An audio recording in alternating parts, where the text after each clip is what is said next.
और कुछ नॉनसेंस लोगों ने बोला तुम्हारा धंधा क्या है ना? तुम्हारा काम धंधा क्या है? काम का मतलब भौतिक कामनाएं, धंधा मतलब वो भी गंदा ही मतलब है। तो लोग बोलते हैं काम धंधा क्या है? और अच्छे लोगों को क्या बोलना चाहिए? आपका उद्योग क्या है? हम आलू का परांठा खा रहे हैं और आलू का परांठा भोग लगा हुआ प्रसाद खा रहे हैं, दोनों ही है, लेकिन एक से क्या होगा और दोनों से ही मल बनेगा, लेकिन एक की कॉन्शियसनेस अलग है और एक की कॉन्शियसनेस अलग है। जब हम देखते हैं हमें भक्ति में टेस्ट नहीं आ रहा ना, तो सिंपल सा गीता का फॉर्मूला समझ जाओ कि हमें अभी टेस्ट नहीं आ रहा, तो इसका मतलब हमारे पास अभी गंध है। यहाँ पे कितनी देर हम बिना सेवाओं के कितनी कितनी देर बैठे रहते थे ना, हमको ये भी नहीं लगता कि हम भोग कर रहे हैं। प्रभा जी कहते हैं भय जो है ना, भय भय केवल इसीलिए है हमारे पास, केवल इसलिए है, और भय क्योंकि हम अपना मान के चल रहे हैं चीजों को, इसलिए भय है। और वो भय से आसक्ति आ जाती है। सुख का एक टाइम पीरियड है वो आएगा, दुख का एक टाइम पीरियड है वो आएगा। जिस समय सुख आए तो पागल मत हो जाओ, और जिस समय दुख आए दुखी मत हो जाओ। जितनी भारी मात्रा में भक्तों का गुणगान करोगे उतनी जल्दी पवित्र होगी।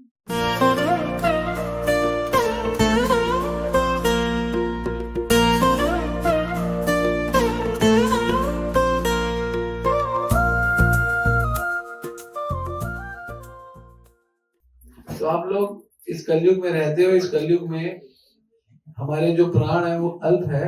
प्राण अल्प आयुषु कल्लो अस्मि युगे जना मंद सुमंद मत्यो मंद भाग्यो बेटा। और हमारे मंद भाग्य है, समय हमारे पास कम है, तो फास्ट चीज करनी है, और वो फास्ट क्या, हमें सबसे ऊंचे ज्ञान में रहना है और सबसे ऊंचे नाम पे रहना है। सबसे ऊंचा ज्ञान है गीता का और सबसे ऊंचा नाम है भगवान कृष्ण का, जिसको हरे कृष्ण महामंत्र कहते हैं। शास्त्र में बताया गया कलयुग में इससे सुंदर कोई मंत्र नहीं है और इससे सुंदर कोई ज्ञान नहीं है। तो दोनों चीजें बहुत महत्वपूर्ण है, तो दोनों चीजों को हमको ग्रहण करना चाहिए। ठीक है। उद्योग का मतलब क्या होता है? उद्यम प्लस योग। उद्यम मतलब क्या होता है? मेहनत करना प्लस योग में रहना। लेकिन आजकल के व्यापारी मेहनत तो करते लेकिन योग में नहीं रहते, तो उनके उद्योग चलते नहीं है। और चलते भी है तो उद्योग नहीं है, वो उद्भोग है, क्योंकि वो भोग के लिए करते हैं। उद्योग और उपभोग में क्या फर्क है? क्योंकि उद्योग में उद्यम योग के लिए, योग के साथ किया जाता है, और उपभोग में जो उद्यम है भोग के लिए करते। ज्यादातर लोग उद्योग नहीं करते, ज्यादातर लोग कोई बिजनेस नहीं करते, उद्योग नहीं चलाते, उपभोग चलाते, क्योंकि वो केवल और केवल जो कमाते हैं उनसे भोग करते हैं। तो उद्यम प्लस योग इज इक्वल टू उद्योग।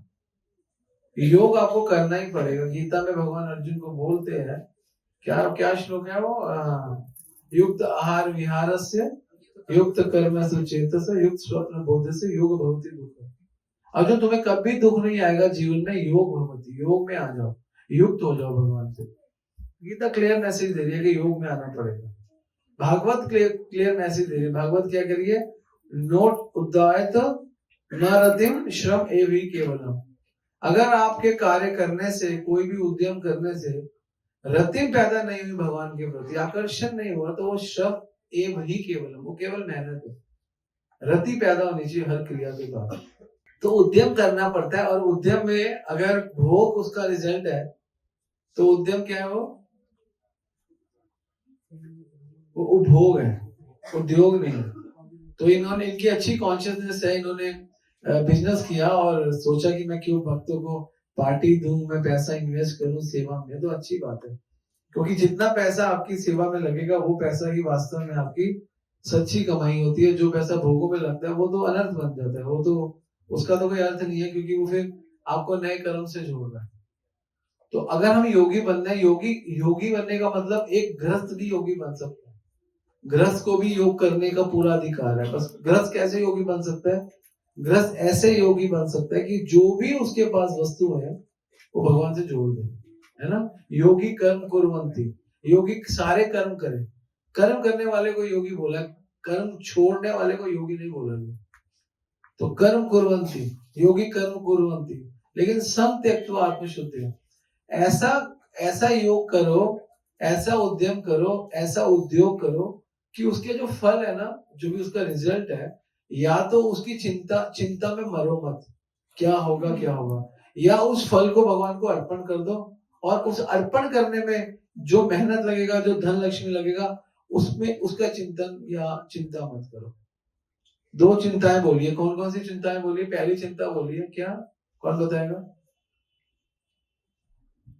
भूल जाते हो, किसी ने भी नोट नहीं किया? हाँ ट्राई करो।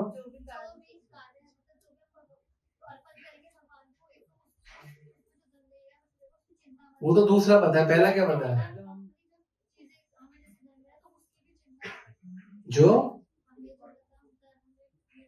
हाँ, जो हमें धन मिल रहा है या नहीं मिल रहा, दोनों लेके चलो, उसकी भी कोई चिंता करने की आवश्यकता नहीं है, क्योंकि योगी कर्म कुर्वन्ति संग त्यक्त्वा, उसके फल की चिंता मत करो, और जो फल आ गया उसको अर्पण करने की भी चिंता मत करो। पहले तो फल की चिंता मत करो, क्या फल आ रहा है कोई चिंता मत करो, कितना आ रहा है कोई चिंता नहीं।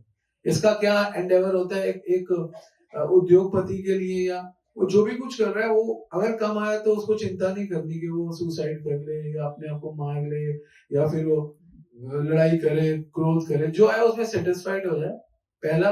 और दूसरा, जो आया उसमें से भगवान को दे, उसकी चिंता भी ना करे। ये गृहस्थ को करना चाहिए, देने का नियम हमेशा होना चाहिए, और क्या होगा उसका सहने का नियम होना चाहिए।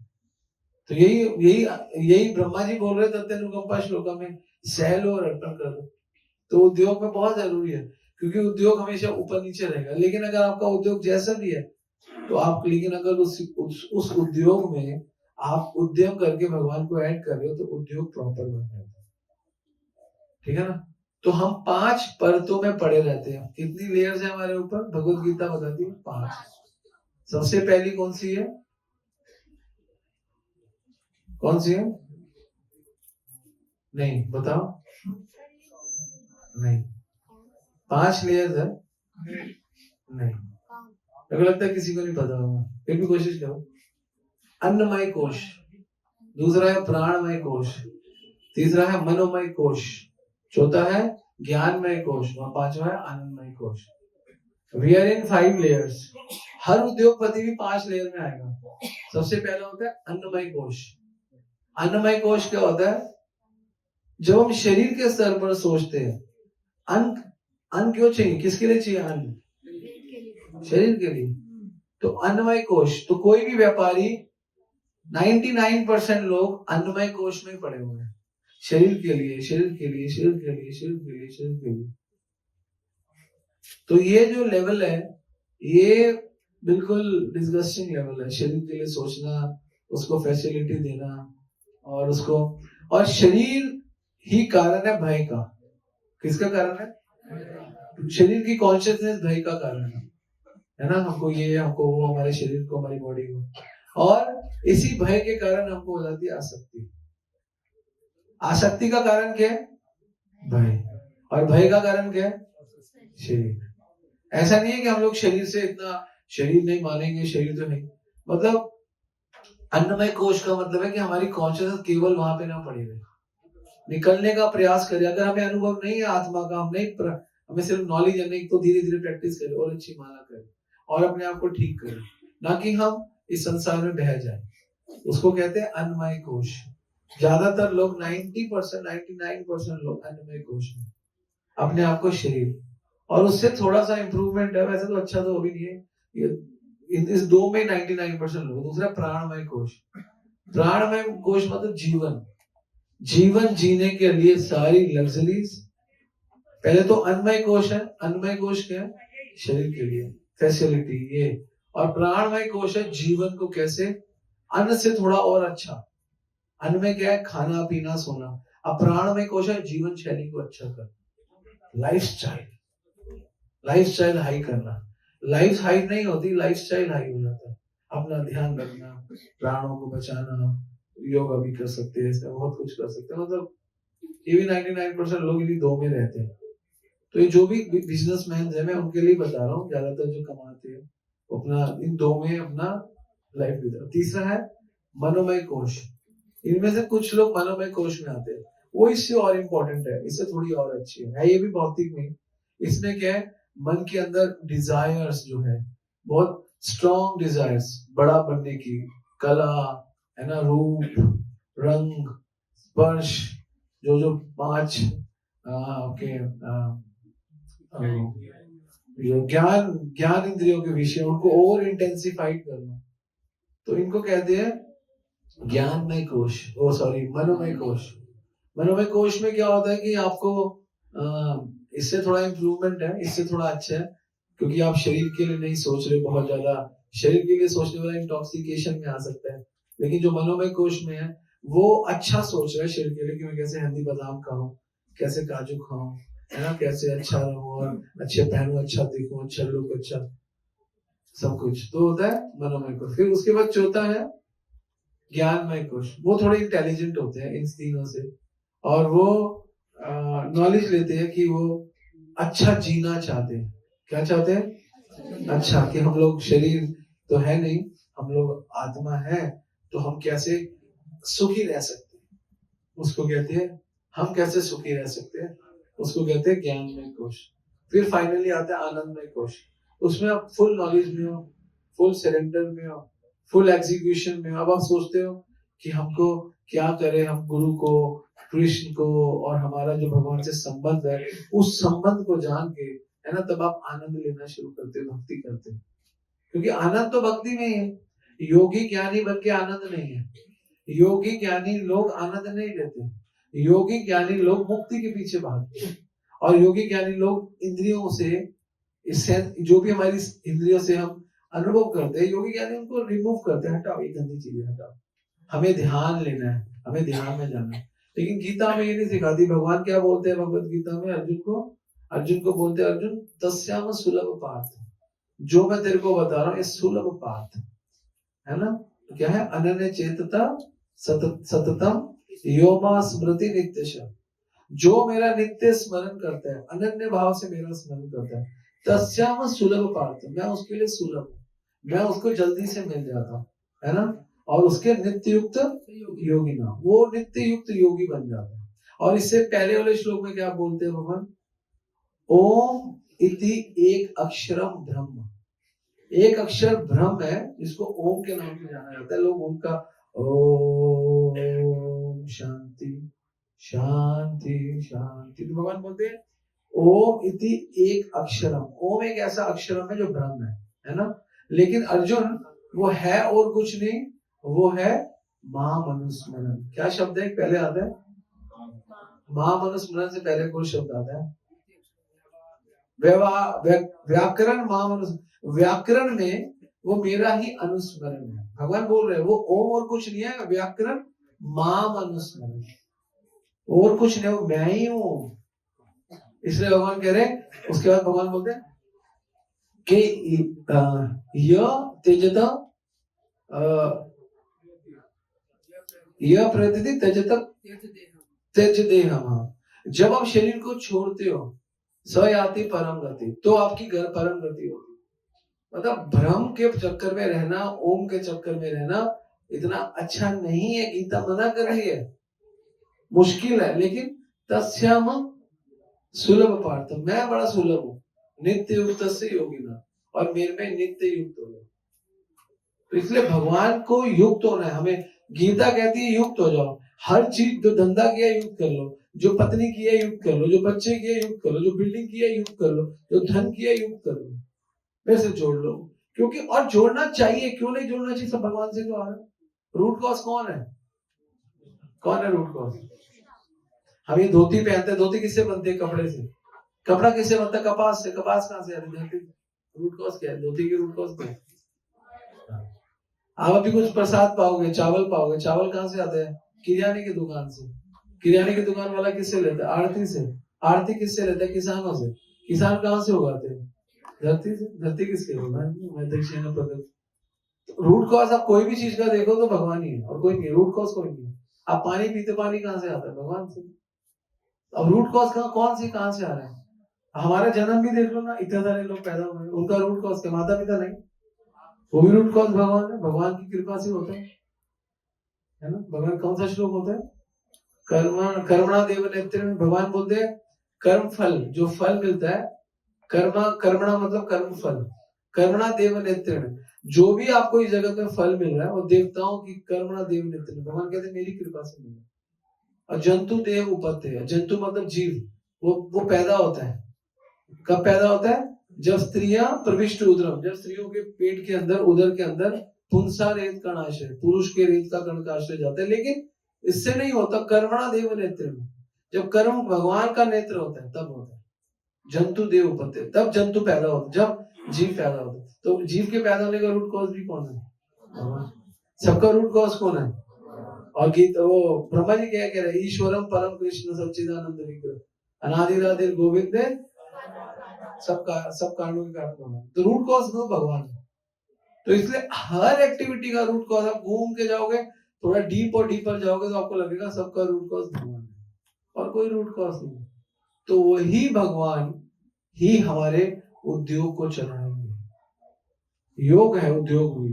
तो अगर आप उद्योग में योग नहीं करोगे, उद्यम करोगे, सिर्फ मेहनत करोगे, तो उससे जो भी कुछ पैदा होगा वो भोग बन जाएगा, क्योंकि आप कुछ तो कमाओगे।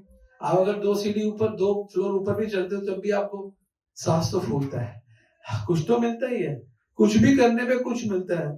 थोड़ा भागोगे तो वजन कम होगा, पसीना आएगा। थोड़ा खाओगे तो वजन बढ़ेगा। तो कुछ भी करोगे कुछ ना कुछ आएगा। अगर इसको ऐसे पीटोगे तो आवाज आएगी ना। तो कुछ एक्टिविटी करोगे तो कुछ ना कुछ आएगा और होगा। ये बड़ा नेचुरल है, इसमें कोई रॉकेट साइंस नहीं है। It's not rocket science, it's a basic thing. It's not rocket science, it's basic thing. बड़ा आसान सी बात है। तो इसलिए हर क्रिया में कुछ ना कुछ होगा। तो क्यों ना हम जो भी क्रिया कर रहे हैं जिसमें कुछ होना है, तो भगवान कहते हैं मुझे ऐड कर लो। भागवत पढ़ोगे तो भगवान कह रहे मुझे ऐड कर लो। भगवान कह रहे जो भी कुछ कर रहे हो श्रम एव ही केवलम न रतिम श्रम एव। अगर रति पैदा नहीं हुई मेरे लिए, अगर मेरे लिए आकर्षण पैदा नहीं हुआ, तो क्या फायदा करना है? अगर हम कोई भी एक्टिविटी करें और हमारी भगवान से रति पैदा ना हो, तो कैसे हमारा कल्याण होगा? तो नाउ द पॉइंट इज, रति कैसे पैदा होती है? ये बहुत बड़ा पॉइंट है। ये यही आज की क्लास है एक्चुअली। 10-15 मिनट हम यही लेंगे। रति कैसे पैदा होती है? रति कैसे पैदा होती है? रति पैदा होती है जब हमारे पास ऑब्वियसली, लेकिन सबसे पहले रति पैदा होती है हमारे पास जब हमारे पास, इंपॉर्टेंट है, जब हम स्वार्थ, कपट, अवगुण, जितने भी प्रकार के अवगुण है, ये हमारे साइड होने लगते हैं। तो धीरे धीरे भगवान की तरफ आकर्षण होने लगता है, धीरे धीरे, है ना। 16वां अध्याय पहला, दूसरा, तीसरा श्लोक के बाद चौथे से लेके ऑलमोस्ट 24 श्लोक तक, बीच में 21 श्लोक तक सारी डिसक्वालिटी जो आसुरी गुण है उस पर चर्चा है। दंभ, दर्प, ये सब कुछ। तो जब हमारे साथ, इसलिए आचार्य बोलते हैं कि धर्म जितनी यथाशक्ति है उतना करो। धर्म, अधर्म पूरा छोड़ना पड़ेगा। अधर्म यथाशक्ति से नहीं छोड़ना। धर्म आप उतना कर सकते, जैसे आपके पास कुछ पैसे आप दान दे दो, कोई 100 रुपया दे, कोई 1000 दे, कोई लाख दे, कोई बहुत दे, ये तो हो गया धर्म। और अधर्म क्या है? सबको शराब नहीं पीनी, सबको मांस नहीं खाना, सबको जुआ नहीं खेलना, सबको अवैध संबंध नहीं करना। धर्म उतना ही करोगे जितनी यथाशक्ति है, लेकिन अधर्म पूरा ही छोड़ना पड़ेगा। ये नियम है, बेसिक नियम। रति तब तक नहीं आएगी जब तक आपके पास अधर्म है। और जितनी मात्रा में आपके पास अधर्म होगा, उतनी मात्रा में, जितनी मात्रा में आपके पास धर्म होगा, उतनी मात्रा में पास आपके पास रहती है। इसलिए जब हम देखते हैं हमें भक्ति में टेस्ट नहीं आ रहा ना, तो सिंपल सा गीता का फॉर्मूला समझ जाओ कि हमें अभी टेस्ट नहीं आ रहा, तो इसका मतलब हमारे पास अभी गंध है, हमारे मन में गंध है, इसलिए हमें टेस्ट नहीं, और कोई कारण नहीं है। आज महाराज ने यही बोला, महाराज ने बोला अगर आपको टेस्ट नहीं आ रहा तो प्रॉब्लम आप में, लेकिन कृष्णा कॉन्शियसनेस में बहुत taste. If you are not getting taste, तो ये हमारा प्रॉब्लम है।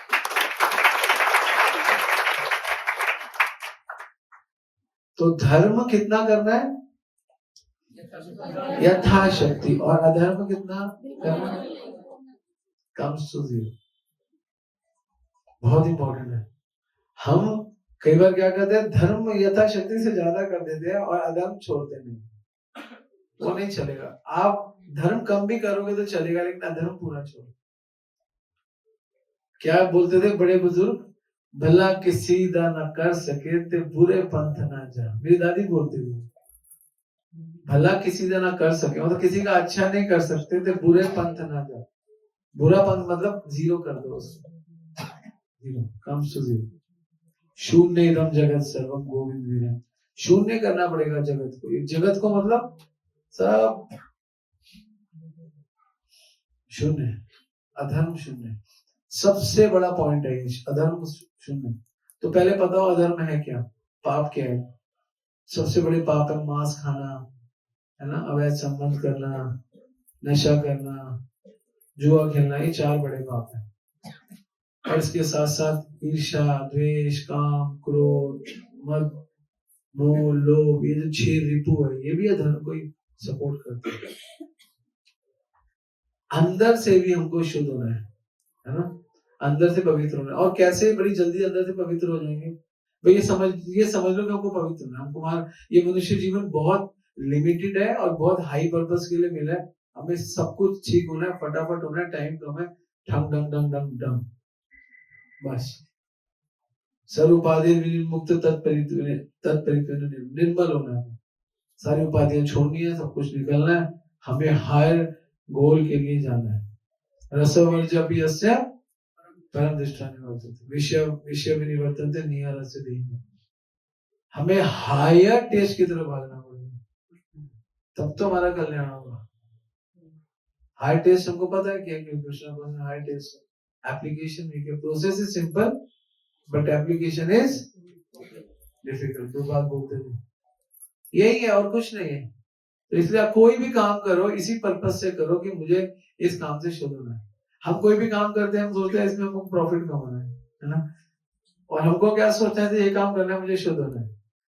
अब ये हर काम करने से सोचो कि मुझे शुद्ध होना है।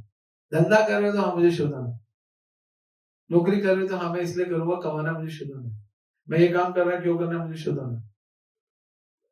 मैं ब्रह्मचारी हूँ, मैंने ब्रह्मचारी का पालन करना है क्योंकि मैंने शुद्ध होना है। मैंने सुबह मंगला उठना है क्योंकि मैंने शुद्ध होना है, शुद्ध होना है मुझे।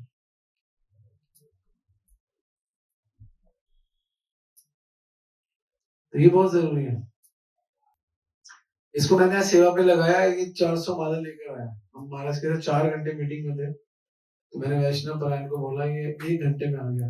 फिर गाड़ी में बैठा, मुझे कहता प्रभु जी मैं 3 घंटे वहां पे ना, मुझे ऐसा लगा कि मैं ना धाम में भोग कर रहा हूँ, कुछ सेवा नहीं। मुझे मैं कुछ नहीं बोला, सुनता रहा।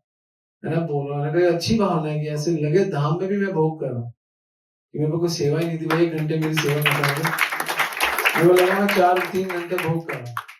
This is good. Without service if you feel like I am a भोगी, तो अच्छा है। मैं चुप रहने ओके, मैं शांत रहा।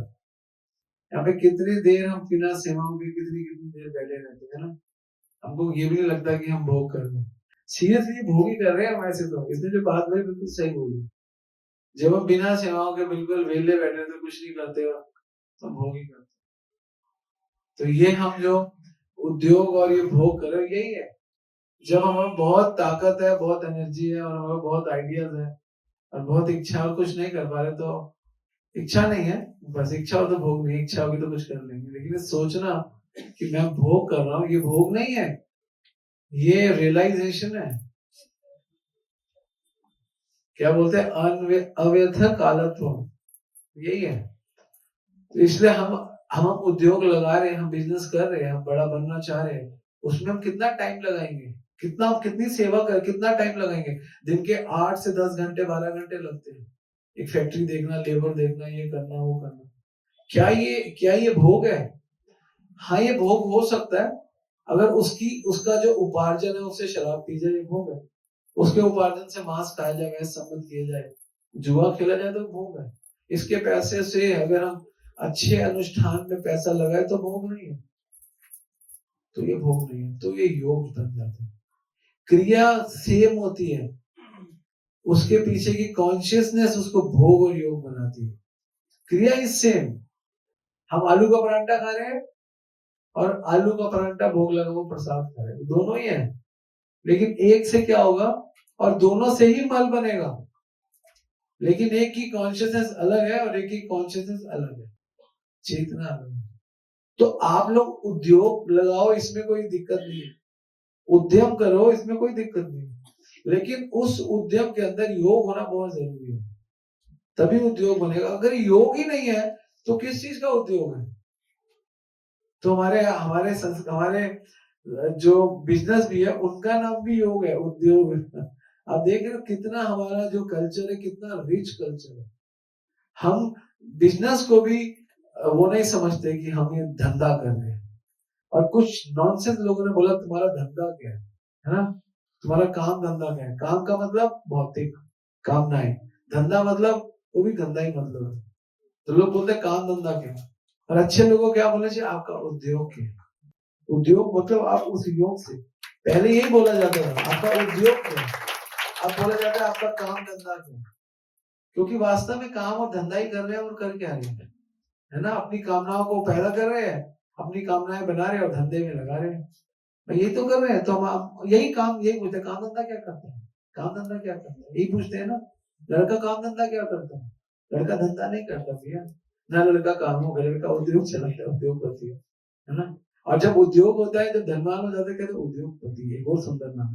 और काम धंधे वाला लूंडर नहीं कहते, है ना, उद्योगपति, है ना, पति लगाया जाता है ना।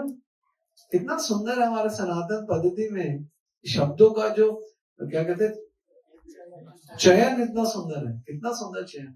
उद्योगपति, जो उद्यम और योग को मिलाते हैं, वास्तव में पति कृष्ण ही है ना, वही है, भगवान ही हमारे पति है। भगवान सात्वता पति, श्रोतव्य कीर्तितव्य ध्येय पूजन नित्य। कैसे शुरू था? तस्मात एक मनसा भगवान सात्वता पति, है ना, श्रोतव्य कीर्तितव्य ध्येय नित्य, ध्येय पूजे नित्य नित्य। वास्तव में हमारे पति है ना, भगवान है, हमारे पिता भगवान है, हमारे पति भगवान है। पिता हमस्य जगतो माता दाता पिता। तो ये चीजों से हमको पता चलता है कि हमारा सनातन कल्चर कितना रिच है, और जब हम सनातन कल्चर को फॉलो करते हैं, हमारी वाणी भी शुद्ध हो जाती है, हमारी वाणी भी धंधा बोलना बंद कर देगी, काम क्या करता है, धंधा क्या, हम भी बोलते हैं उद्योग क्या। तो फिर मैंने देखा उद्योग को तो उद्यम योग कहते हैं। तो फिर इससे मेरे को फिर क्लास एक पॉइंट से फिर मैंने सोचा हाँ बहुत अच्छा, योग ही तो है उद्योग भी, भगवान से ही तो जोड़ना और करना भी। Everything will have to connect with Krishna, सब कुछ, हर एक चीज भगवान से जोड़नी पड़ेगी। हम इस जगत में दुख का कारण ये, हम हर चीज अपने से जोड़ लेते, हम सुख भी अपने से जोड़ लेते, दुख भी अपने से जोड़ लेते, आनंद भी अपने से जोड़ लेते। अपने से ना सुख जोड़ो, ना अपने से ना दुख जोड़ो, कुछ मत जोड़ो, सुख अर्पण कर दो, दुख सह लो, बस यही जीवन है। भगवान जब हम अटैचमेंट हो जाती है तो दिक्कत हो जाती है। प्रभात जी कहते हैं, मैं प्रभात जी का परपट पढ़ रहा था वापसी में, प्रभात जी कहते हैं भय जो है ना, भय केवल इसीलिए है हमारे पास, केवल इसलिए और भय क्योंकि हम अपना मान के चल रहे हैं चीजों को, इसलिए भय में। और वो भय से आसक्ति आ जाती है। भय किसको जन्म देती है? आसक्ति को, अटैचमेंट को। आप जैसे ही भयभीत हो जाओगे, आपको डर क्यों है? अटैचमेंट है, अटैचमेंट से भय है, भय से अटैचमेंट है, दोनों एक ही चीज है। दोनों का मतलब आप देखोगे बिल्कुल अलग है, लेकिन एक ही है। जहां आपकी अटैचमेंट होगी वहां भय बन जाएगा। आपकी अपने बच्चे से अटैचमेंट हो गई, भय आएगा, है ना, आ गया ना भय। अटैचमेंट ऑटोमेटिकली भय को जन्म देगा, ऑटोमेटिकली, आप कुछ नहीं कर सकते। When you attach with someone, fear will come. What is the solution? That time, उस समय रिमेंबर कृष्णा, बस भगवान को ऐड कर लो। तो इसलिए हमारे पास भारी मात्रा में भय है, क्योंकि बहुत भारी मात्रा में अटैचमेंट है, बहुत भारी मात्रा में सुख लेना चाहते हैं, बहुत भारी मात्रा से दुख से भागना चाहते हैं। ना आप दुख से भाग सकते हो, ना आप सुख से भाग सकते हो, याद रखना। सुख का एक टाइम पीरियड है, वो आएगा, दुख का एक टाइम पीरियड है, वो आएगा। जिस समय सुख आए तो पागल मत हो जाओ, और जिस समय दुख आए दुखी मत हो जाओ। दुख आ गया, वेट करो कब जाएगा। सुख आ गया, ये भी वेट करो कि कब जाएगा, क्योंकि ये भी जाएगा, रुकेगा तो ये भी नहीं। तो दोनों जाएंगे, कोई रुकेगा नहीं। और रुकेगा कौन? जिसको ये सुख दुख आ रहे हैं वो आप भी नहीं रुकोगे यहाँ पे। तो वैसे तो हाँ, सुख दुख से ज्यादा रुकोगे। सुख दुख 2 महीने का होगा, 3 महीने का, आप थोड़े ज्यादा होंगे 60 70 80 साल के बाद। बस रुकेगा ये भी नहीं। जिस समय दुख आया उससे पहले कितना सुख था, ये देखा ना, था सुख। अब फिर ये दुख चला जाएगा, फिर बहुत देर के लिए सुख आएगा। टाइम है ना, यही लगा रहता है। मात्रा स्पर्श तु कौन्तेय, शीत उष्ण सुख दुख था। आगम अपायनीय मतलब आना और जाना। आगम अपायनीय मतलब क्या है? अनित्य, नित्य नहीं है। क्या बोल रहे? बोलो, आगम अपायनीय अनित्य। ये आना जाना नित्य नहीं है, अनित्य है, परमानेंट नहीं है। ताम तितिक्षु भारत, और तुम इसको सह, टॉलरेंस बन जाओ। ये 100% जाएगा। किसी का बाप दुख को नहीं रोक सकता, किसी का बाप, सिर्फ एक बाप रोक सकता है, कृष्ण। बस, कोई नहीं रोक सकता। दुख जाएगा, 100% जाएगा, बिल्कुल जाएगा। और सुख भी आया है, वो भी जाएगा, है ना, वो भी जाएगा। और ये जो जितने समय के लिए दुख आए ना, ये बहुत अच्छा है। क्यों अच्छा है बताओ, कौन बताएगा? स्मरण होगा वो तो चलो बहुत बड़ी बात है। और बताओ, एक्सपीरियंस भी छोड़ो, और बताओ। ये गोलांगी ने सही बोला, हमारे कितने पाप जो हम करे थे सब कट जाएंगे। करते नहीं पाप मन से तन से, वो भी तो कटेंगे।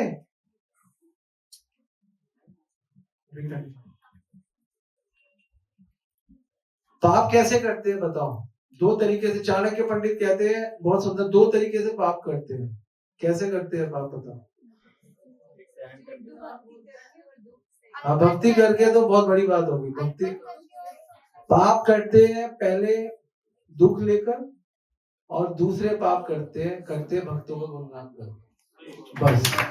और किसी तरीके से पाप नहीं करते, बस। कैसे 2 तरीके से करते हैं? पहले तो और गुणगान करो, बिल्कुल कट जाते हैं।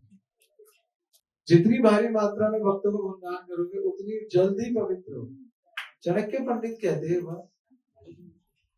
प्रभा जी कई बार बोलते हैं, क्या बोलते हैं? हमारी भक्ति में रुचि नहीं आई, तो क्या बोला जाता है? कैसे आएगी रुचि? नहीं, वो क्या, शुश्रूषाधान से वासुदेव का स्यात् महत्व सेवा, साधु की सेवा करने से रुचि वहीं से आएगी, सुख वहीं से आएगा, आनंद वहीं से आएगा। यही रास्ता है, और कोई रास्ता नहीं है। कृष्णा रास्ता नहीं है, कृष्ण के भक्तों से आ रहा है सब कुछ, बस। और कोई रास्ता, दूसरा रास्ता नहीं, बस। और कोई, we do not have any other option. तो इसलिए हमारा जो भी उद्योग है वो भी योग करना है, तो फिर यू आर डूइंग राइट। उद्यम प्लस योग, उद्योग, यही उद्योग है। अपना उद्यम योग के साथ करो। अगर उद्यम, कोई भी व्यक्ति अगर कुछ भी कर रहा है, उद्यम कर रहा है, योग के साथ नहीं कर रहा, तो नेचुरली भोग के साथ करेगा। आप देख लो, आप नोट कर लो, भोग के साथ करेगा, उसको पता ही नहीं है क्या करेगा, भोग करेगा। और जितना भोग करते हैं उससे आयु कम होती है, स्मृति कमजोर होती है, शक्ति कमजोर होती है, और अपराध बहुत ज्यादा करते हैं। नॉनसेंस नहीं करना चाहिए, ठीक है। तो उद्योग लगाओ, बहुत लगाओ, रोज लगाओ, 1 फैक्ट्री नहीं, 2 फैक्ट्री नहीं, 4 फैक्ट्री लगाओ, लेकिन कृष्ण के साथ जोड़ दो, भगवान के साथ जोड़ दो। भगवान के साथ जोड़ने का जो फल है वो कहीं पर नहीं मिलने वाला आपको। बाकी ये जो 5 लेयर मैंने आपको बताई, अन्नमय कोश,